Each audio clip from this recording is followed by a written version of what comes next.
5 berita terpopuler hari ini Selasa 14 Oktober 2025 di Bloomberg Technos Flash 5. Pertama, ramai pengguna Stockbit ditagih biaya tambahan akses data pasar. Komunitas investor retail ramai membahas biaya tambahan untuk mengakses data pasar real-time atau live data feed sebesar Rp15.000 per bulan di aplikasi perdagangan saham Stockbit. Mengacu penjelasan di situs resmi Stockbit, biaya ini merupakan ketentuan BEI yang dikenakan pada pengguna untuk mengakses data. Biaya tambahan disesuaikan dengan total nilai transaksi bulanan. Misalnya, jika pengguna bertransaksi Rp50 juta dalam satu bulan atau akumulasi beli dan jual, maka dikenakan biaya Rp15.000. Ketentuan ini berlaku efektif per 1 April 2023 dan dipotong otomatis dari saldo RDN setiap tanggal 5 bulan berikutnya berdasarkan total nilai transaksi bulan sebelumnya. Seluruh biaya yang dipotong diserahkan sepenuhnya kepada BEI bukan kepada Stockbit sesuai regulasi bursa yang berlaku. Kedua, Shell kian serius balik ke hulu migas RI, blok diumumkan November. SKK Migas mengungkapkan kepastian wilayah kerja atau WK Migas yang diminati Shell PLC. Untuk dilakukan eksplorasi akan diumumkan pada November 2025. Pengumuman akan dilakukan setelah SKK Migas melakukan pertemuan lanjutan di bulan November 2025. Deputi Eksplorasi Pengembangan dan Manajemen Wilayah Kerja SKK Migas Riki Rahmat Firdaus sebelumnya mengatakan pihaknya telah diundang langsung ke kantor pusat Shell pada Maret 2025 guna membahas hal ini. Sebagai balasan, SKK Migas juga mengundang perwakilan Shell untuk menghadiri Indonesian Petroleum Association atau IPA Convex pada Mei. Sekedar catatan, Kementerian ESDM akan memulai lelang blok migas secara serentak pada tanggal 14 Oktober 2025.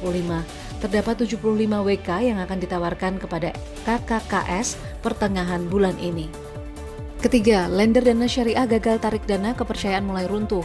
Gelombang keluhan dari para investor atau lender dana syariah Indonesia atau DSI kian meluas akibat gagal memenuhi kewajiban pembayaran kepada para pemberi dana sejak pertengahan 2025.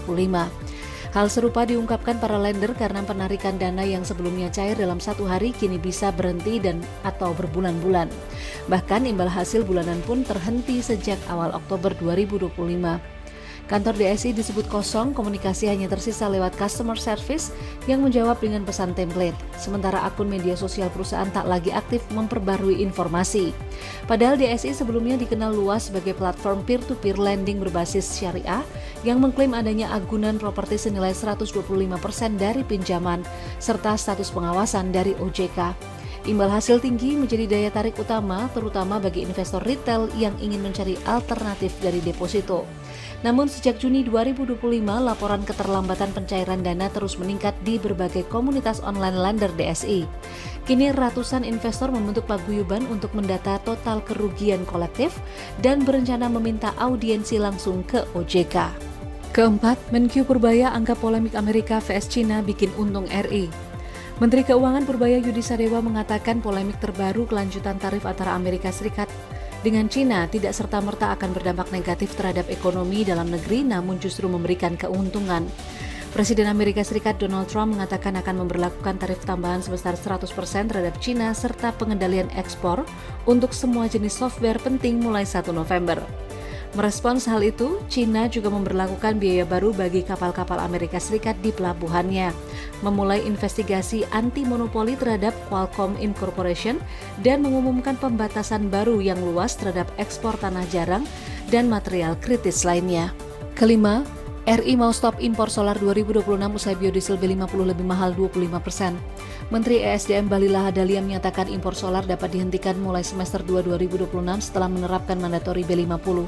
Sementara itu, pakar energi Universitas Pajajaran atau Unpad Yayan Satyakti menyatakan untuk menjalankan mandatori ini diperlukan dana insentif lebih tinggi 20% hingga 25% dibanding pemberian subsidi produk solar impor. Di sisi lain, Dirjen Energi Baru Terbarukan dan Konservasi Energi atau EBTKE Kementerian ESDM Enia Listiani memprediksi adanya tambahan produksi 4 juta kiloliter fatty acid methyl ester atau FAME untuk menjalankan mandatori B50 pada 2026. Saat ini total produksi biodiesel untuk memenuhi kebutuhan B40 sebesar 15,7 juta KL. Untuk B50, Enia memprediksi menghabiskan biodiesel sekitar 19 hingga 20 juta KL. Enia optimis penambahan bahan baku tersebut dapat terpenuhi dari pasokan CPO domestik yang saat ini produksinya sekitar 50 juta metrik ton per tahun. Namun harganya melambung mencatat kenaikan 2,34% secara point to point. Harga CPO pun resmi naik 2 minggu secara beruntun. Itu dia 5 berita terpopuler pilihan Bloomberg Technos hari ini. Ikuti terus update selanjutnya di www.bloombergtechnos.com.